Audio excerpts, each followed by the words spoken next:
YCP ప్రభుత్వ హయాంలో జరిగిన కుంభకోణాల్లో బాధ్యులను అరెస్టు చేసి కఠినంగా శిక్షించాలని ఏపీ బీజేపీ అధ్యక్షుడు మాధవ్ కోరారు.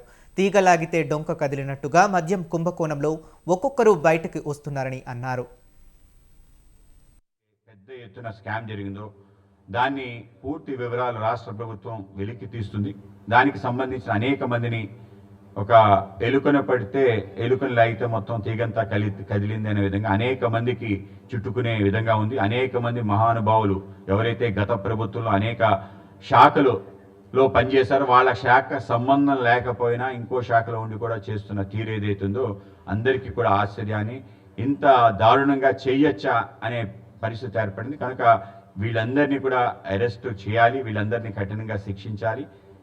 విచ్చలవిడిగా దోపిడీ చేసిన అతిపెద్ద విషయం ఏదైనా ఉంటే మద్యం కేంద్రంగా చేశారు. కనుక ఏవైతే అరెస్టులు జరిగాయో ఆ అరెస్టులకు సంబంధించిన వాదనలు ఏవైతే ప్రభుత్వం చక్కగా నిర్వహించింది. కనుక వీటిని అన్నిటిని స్వాగతిస్తూ తప్పనిసరిగా ఎవరైతే దీంట్లో ఇన్వాల్వ్ అయ్యారో వాళ్ళందరినీ కూడా చట్టపరంగా శిక్షించాలని కోరుకుంటున్నాం. ఏదైతే పెద్ద ఎత్తున స్కామ్ జరిగిందో దాన్ని